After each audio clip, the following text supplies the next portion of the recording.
Hello, what's up mga idol at bossing ko? Another day, another vlog. Marami po tayong magagandang lineup ngayon kasi kakabalik lang natin galing bakasyon mga bossing. Meron tayong mga unit na eto, nakita nyo na po sa aking likuran. Isa-isahin po natin lahat, iba-vlog po natin yan. Huwag na nating patagalin, i-browse ko muna sa inyo. Eto, meron tayong unang unit, 2019 nating Toyota Vios 1.3e. Automatic transmission yan, gas yung engine, odometer nyan 47,000 km. Price po natin dyan, 478,000, free na po ang transfer of ownership. Next natin mga bossing, ito po, 2019 na Mitsubishi Expander 1.5 GLS, automatic transmission, gas yung engine, odometer nito, 55,000 km. Price po nyan, 648,000, free na po ang transfer of ownership. Next po natin, meron tayong 2021 Accord na Hyundai Kona. 2020 model po yan pero 2021 Accord. Automatic transmission, gas yung engine, 2.0 GLS. Price po nito is 578,000, free na po ang transfer of ownership. Tapos itong ginamit ko ng summer, baka may mga naghahanap dyan ng Toyota Fortuner. Ito yung 2014 natin na Fortuner. Automatic transmission, gas yung engine, 2.7 po liter ang engine yan, engine displacement po niyan. Price niyan, 638,000, free na po ang transfer of ownership. Ang odometer niyan ngayon, 86,000 km na mga bossing.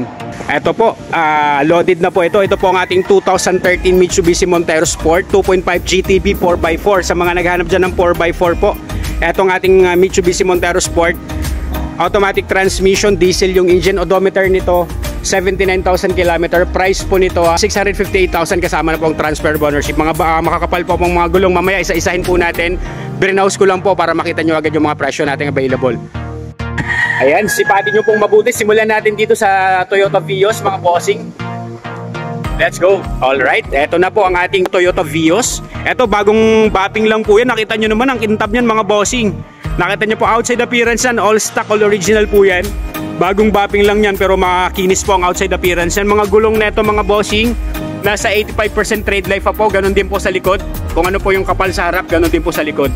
Outside appearance, sipatin nyo pong mabuti.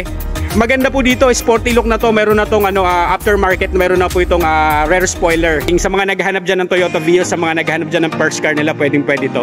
Ending 7 ng plate number. Thursday ang coding nito, naka-registered po yan hanggang July. Ayan po, kagawa po nitong Toyota Vios natin. Naka-shark pin antenna na po yan.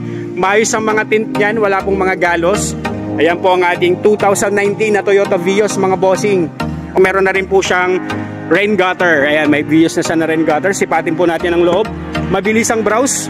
Ayan mga bossing, all stock, all original din ang interior nito, except lang nalagyan na po ang upuan natin ito ng leather seat cover. Nakatutong leather seat cover na po yan.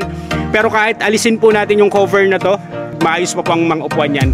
Wala pong punit, wala pong lubog. Ito, may plastic pa po. Naka-touchscreen head unit na po yan. May plastic pa po yan. Ayan ang ating touchscreen head unit. Hindi ko muna tinanggalan ng plastic para makita nyo po talaga na maayos pa po yung mga head unit natin. Talagang well-maintained and well-preserved din to ng may-ari. Mileage natin ito, actual mileage, 47,206. Start po natin. Ayan po tayo mga bossing, one click, one start.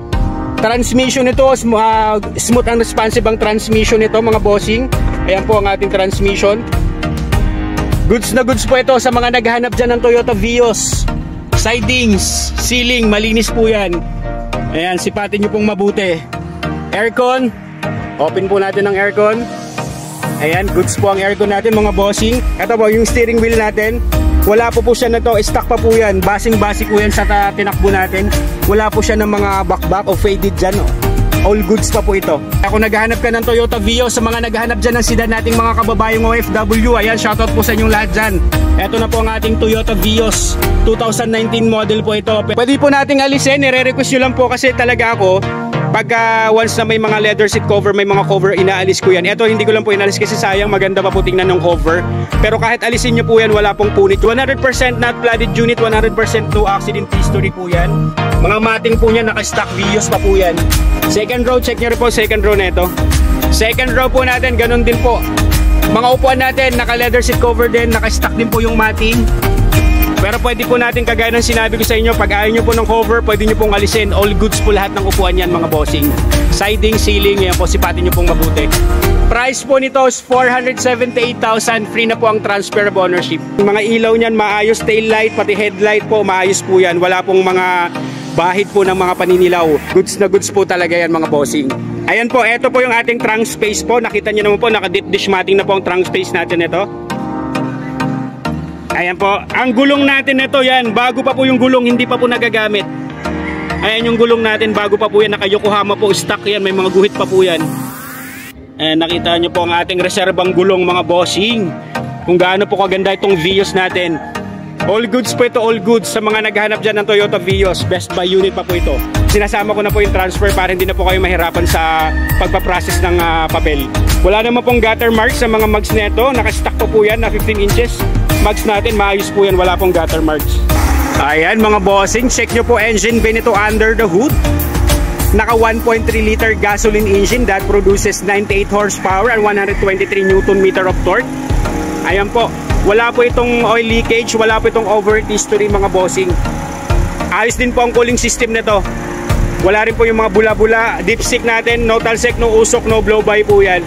You can bring your trusted mechanic po. Unli check, unli test drive po tayo. Buong-buo po yung hood niyan. Dito po sa baba, ayan nakita nyo po, wala pong banggayan. Ayan mga ilaw, kung gaano siya kalinaw. Oh. Puting-puti talaga mga ilaw niyan. Meron na rin fog lamps yan mga bossing. Ayan, sa mga interesado, pwede nyo pong puntahan. Next natin, sa mga naghahanap dyan ng 7-seater MPV, eto meron tayong 2019 na Mitsubishi Expander 1.5 GLS mga bossing. Ayan po, automatic transmission, gas yung engine, odometer nito 55,000 km. Price po niyan 648,000, free na po ang transfer of ownership. Kayo maayos po ang pintura niyan. Mga gulong, nasa 90% trade life pa po yan. Harap at likod, maayos po yan. Naka 17 inches two-toned alloy wheels po yan. Wala naman pong gutter marks. Malinis naman po siya mga bossing. Automatic retractable ang side mirror. Naka keyless entry na po ito. Push start button po ito. Meron na rin siyang rain gutter po. Ayan yung expander natin na rain gutter. Pero po, ang meron akong in-order dyan na bago kulay black pong ipapalit ko dyan kasi yung sa kabila may basag. Ayan mga bossing, para po at least alam nyo lang po kung ano pong mga gagawin natin sa unit, kasi kung ano pong magpapaganda doon po yun po yung gagawin natin. Eto po, sipatin nyo pong mabuti paikot. Ayan mga bossing, ganon sa mga sinasabi ko, gulong sa harap at likod, parehas po yan goods, parehas po makakapal, wala na po kayong gagawin, sasakyan nyo na lang po ito.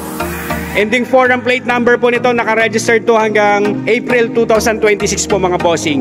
7-seater capacity sa mga gusto mag-upgrade dyan, mga galing sedan, eto po, pasok na pasok po ito sa inyo. Naka-keyless entry na to. Ayan mga bossing. Sidings po natin, matting po natin. Ayan, tuklapin po natin, naka-expander pa po. Naka-expander pa po na stock matting po yan. All goods naman po ito. Ayan po yung first row natin, second row po natin, check nyo rin po. Ayan, naka-public seats po ito, 7-seater ang capacity. Ayan, sidings sa ceiling, maayos mga bossing. Mileage natin 55,170. Apakan po natin. Ayan, naka-push start button po tayo. One click, one start din po tayo dyan mga bossing. Po, naka-touchscreen head unit na rin to. Meron na rin tong reverse camera. Ayan po ang ating reverse camera mga bossing. Goods din po ang transmission natin. Wala rin pong kaldag. Ayan po, drive, neutral. Goods na goods po talaga siya. Ayan. Ayan po yung ating shifting. Goods na goods po ang ating shifting. Park, reverse, neutral, drive. Goods po ito, wala pong kaldag ang ating transmission. Ayan. Malamig naman po ang aircon nito. Naka dual aircon po ito. Meron din po siyang switch sa likod. Ayan. Goods po ang aircon natin mga bossing. Dashboard. Sipatin nyo pong mabuti sa naghahanap dyan ng Mitsubishi Expander mga bossing. Ayan. All power and all mechanism working naman po lahat. Ito naman po ang second row natin. Cargo bay naman po rather. Ayan po, check nyo rin po. All goods naman po yan. Ceiling, sidings, maayos po. All intact po ito. 2019 model pero well maintained din po ito ng first owner. And yung mga fabric seats, wala naman pong punit, walang damage. All goods naman po ito. Ayan mga bossing, check nyo po engine bay nito under the hood. Ayan mga bossing, superb quality engine, 100% no engine issue. Naka 1.5 liter gasoline engine that produces 103 horsepower at 141 Newton meter of torque. Wala pong oil leakage yan mga bossing. Ayan, sipatin nyo pong mabuti mga bossing. Sa mga naghahanap dyan ng 7-seater MPV, pwede po itong ating Mitsubishi Expander mga bossing. 648,000, free na po ang transfer of ownership, mapapasa inyo na po ito. Ayan, ayan mga bossing, sigaw-sigaw lang po sa mga naghahanap dyan ng 7-seater. Naka-coolant na po yan, naka-coolant na po ang ating cooling system mga bossing. Goods na goods po yan. Next natin, mayroon din tayo ditong 2021 acquired na Hyundai Kona 2.0 GLS. Automatic transmission, gas yung engine, odometer nito 52,000 km. Price po natin dito 578,000, free na po ang transfer of ownership. Sipatin nyo pong mabuti ang outside appearance nito, yung front grille nito, ang ganda. Kagwapo ng front grille nito. Ending 1 ang plate number, naka-register dyan hanggang January 2026 sa mga bossing. Wala na rin kayong gagawin dito. Sasakyan nyo na lang din to. Pero, outside appearance, maayos po yung pintura nyan. Naka-stock original shiny paint pa po yan, pero naka-line up na po yan for ceramic coating mga bossing. Kaya sa mga interesado dyan, mas lalo nyo pa pong ma-appreciate to pag natapos na po ang ceramic coat yan. Mga gulong yan, makakapal pa po, nasa 90% trade life din po. Kung ano pong kapal sa likod, ganun din po sa harap mga bossing. Ayan, may fog lamps na rin po yan, may daytime running lights. Paikot po, paikot, sipatin nyo pong mabuti. Sa naghahanap dyan ng mga subcompact crossover SUV, ito po, meron tayong Hyundai Kona 2021 acquired. Naka ano na rin po yan, naka rain gutter na rin po yan. Naka full garnish set na po ito. Naka keyless entry na rin yan, push start button na rin to. Sa mga naghahanap dyan ng Hyundai Kona, ito naka 17 inches alloy wheels, wala rin pong gutter marks yan, goods na goods din po ito. Ayan ang ating interior mga bossing, 2.0 GLS na Hyundai Kona mga bossing. Tingin niyo po yung ating steering wheel. Lahat naman po ng control dyan sa steering wheel, working po lahat dyan. Naka-leather seat na po ito. Naka-leather seat na po ito si Hyundai Kona natin. Kagwapo po na ito. 578,000, free na po ang transfer of ownership. Mapapasa inyo na po ito. Second row. And sa mga naghahanap dyan ng Hyundai Kona mga bossing, pwedeng pwede to. All power and all mechanism, working din po lahat dyan. Ayan, check niyo po yung ating cargo bay. Ayan, cargo bay natin, naka deep dish matting na rin po tayo dyan. Ayan po yung ating likod, cover. Ayan po yung reserbang gulong, makapal pa po. Kompleto naman po ng tools. Mas makikita nyo po ito pag na-ceramic coat, kagaya ng sabi ko kanina, talagang mas pogi po talaga tingnan. Kaya sa mga interesado dyan, pwede nyo na pong iparaserve to. 578,000, pwede rin pong iprocess to ng financing. Available po tayo sa cash trade-in and financing mga bossing. Ayan, makita mo naman agad po, pag hindi po ang milyahin nito, 52,000 kilometer po ang tinakbo ng ang odometer natin. Upuan, naka-leather, pero kahit tuklapin nyo po yung loob niyan, maayos po ang ano niyan, maayos po ang fabric seats niyan mga bossing. Ayan, 100% all stock, all original, 100%, hindi po tayo nagbablog mga nabahaan, may bangga. Yun po yung ayaw na ayaw ko sa mga binablog ko. Gusto ko all goods po lahat para sa mga subscriber ko. Eto mga bossing, ang original mileage yan 52,227. Hindi ko pala nasabi sa inyo, ito po ay naka muffler na. Gwapong gwapo po itong muffler nito mga bossing. Ayan. Tunog pa lang. Ay pasuyin nga brother, parep nga ako. Ayan mga bossing, sa naghahanap dyan, poging pogi to sa mga ano natin dyan. Ayan, naka muffler na yan. Ayan. Gwapong gwapo to mga boss. Under pa lang, pogi na talaga. 2021 acquired to mga bossing, 2020 model pero 2021 acquired to. May signal light na po na repeater sa side mirror po. All goods po ito mga bossing, best buy unit. All goods naman po ito. Best buy unit din po ito, transmission also good. Hindi po tayo kumukuha ng unit na may mga kaldagang transmission. Talagang sasakyan nyo na lang po ito. 100% pag binitawan nyo po ito, baba natin handbrake, pag ni-reverse natin, galaw agad yung reverse pag drive. Ayan, wala pong kaldag, tsaka mapang ilalim po, hindi po tayo talagang inaayos po natin yung checking, wala pong kalampag po dapat. Natin yung head unit, ayan na po yung ating head unit, may phone connectivity, may auxiliary and bluetooth ready na po ito mga bossing. Aircon naman po natin, wala pong problema sa aircon. Check nyo po engine bin ito under the hood. Ayan, hindi ko pa po nalilinisan kasi kakabalik ko lang galing bakasyon. Pero ako pong maglilinis niyan.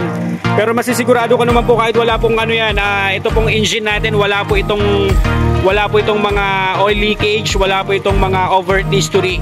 All goods po ito. Nakakolan po yan, yung cooling system natin gumagalaw pero wala siya ng bula-bula. Ayan mga bossing, sipatin nyo pong mabuti. No talsek, no usok, no blow-by po yan mga bossing. No talsek, no usok, no blow-by. Naka 2.0 liter gasoline engine that produces 147 horsepower at 179 Newton meter of torque. Ayan, gwapong-gwapo po yan. Lalo na po yung tunog ng naka-muffler pag nakarekta ka. Ayan, naka-Amaron battery. Pag binigay ko po sa inyo yan, i-engine cleaning ko po yan, lilinisan ko po ang makina yan. Mas makita nyo madumi para makita nyo po yung mga tagas-tagas dyan. Wala pong tagas yan. Kasi pag kinukuha ko po ito, ako po yung nag-check nito. Ay, may daytime running lights na yan. Tsaka ang pinakamaganda dito, naka-register to January hanggang January 2026. Wala na kayo problemahin, sasakyan nyo na lang to. Sigaw-sigaw lang po sa naghahanap na itong 2021 Accord na Hyundai Kona mga bossing 578,000 free transfer of ownership na po yan. Next naman po natin 2013 na Mitsubishi Montero Sport GTB 4x4. Ito po, naka-bihis na po ito, bihis na, loaded na po ito. Meron na pong snorkel yan, meron na siyang stipboard, nakalip na po yan ng 2 inch. Ayan yung mga gulong natin, makakapal pa po. Sa naghanap dyan ito, formado na po ito. 568,000 free na po ang transfer of ownership, mapapasahin nyo na po ito. Goods naman po ang pintura. Ayan, nakapalikot-paikot po, nahilamusan na po yan, pero maayos po yung pagkakahilamos niyan. Ayan po, latang-lata pa rin po, wala siya ng mga masilyado po. Ito yung likod, mga bossing. Ito meron na rin siyang 2H po. May rear spoiler na rin yan, meron na rin siyang may roof rail na rin po yan. Ayan. Buksan po natin, check nyo po ito sa mga naghahanap dyan ng Mitsubishi Montero Sport. Ay, yung loob natin naka-leather na po yan. Meron na po itong Tiptronic shifting na po. Ayan yung ating cambio ng 4x4 po. Pwede nyo pong itong puntahan, magdala kayo ng sariling mekaniko. Mababa na lang po ito binibigay, 568 na po ito. 568,000 free na po ang transfer of ownership. Ayan po, one click, one start din yan mga bossing. Wala pong problem kahit nakatenga po ito. Hindi po napapaandar to, pero all goods po ito. 568,000, pwede nyo pong papuntahan to. Pa-check nyo po sa mekaniko nyo, walang problema. Automatic retractable na rin po ang side mirror nyan. Ayan po. Ayan mga bossing, sigaw-sigaw lang po sa naghahanap ng 2013 na Mitsubishi, sa naghahanap dyan ng Montero Sport na 4x4, pwede po yan mga bossing. All stock, all original din po yan, naka-stock stereo. Tapos meron tong reverse camera, pero hindi na siya ganun kalinaw yung kita niya sa likod. Ayan po. Ayan, kung gusto niyo pong palitan ng head unit, kaya yung presyo niya 568,000, walang problema pag pupuntahan nyo, negotiable pa po yan. Kung habol nyo naman ng 4x4, wala pong problem. Kung mga 4x4 ito, 2013 model to. Madali pong kausap ang owner nito dito. Pinasabay lang sa akin i-vlog sa may Corsonada. Baka gusto nyo daw po, puntahan nyo lang po dito. I'll check, I'll test drive, you can bring your trusted mechanic. Eto, isama ko na rin, isingit ko lang tong, actually na vlog ko na to nung nakaraan, itong 2014 natin na Toyota Fortuner 2.7G 4x2 automatic transmission, gas yung engine. Sa odometer po nito is 86,000 km. Almost brand new po ang mga gulong niyan, lahat 4 Teramax. Tapos ano po yan, ang mga naka-alloy wheels, wala pong gutter marks, malinis po yan. Hindi ko pa po napapalinisan, galing summer yan, galing biyahe yan. Kaya sa mga naghahanap dyan, sa mga hindi pa po nakakita ng una kong vlog yan, automatic retractable side mirror, goods na goods to ito, ready for long drive. Ito po yung ginamit ko ng summer mga bossing. Naka-register din to hanggang next year po, sasakyan nyo na lang yan, ready for long drive na yan. Ayan, sigaw-sigaw lang po mga bossing sa may Corsonada nito. Hindi ko na po i-vlog yan kasi na-i-vlog ko na po ito, siningit ko lang po, baka may naghanap ng Toyota Fortuner dyan. Yan po yung ginamit ko ng summer. Kahit saan nyo po dalhin yan, wala pang problem yan. Subok na po sa long drive yan mga bossing. Alright mga bossing. Ayan, yan na po yung mga unit natin. Kaya sa may mga Corsonada, sigaw-sigaw lang po. Lagi po kayo mag-iingat. At kung may mga Corsonada po kayong unit, comment nyo lang down po below sa video at hahanapan ko po kayo.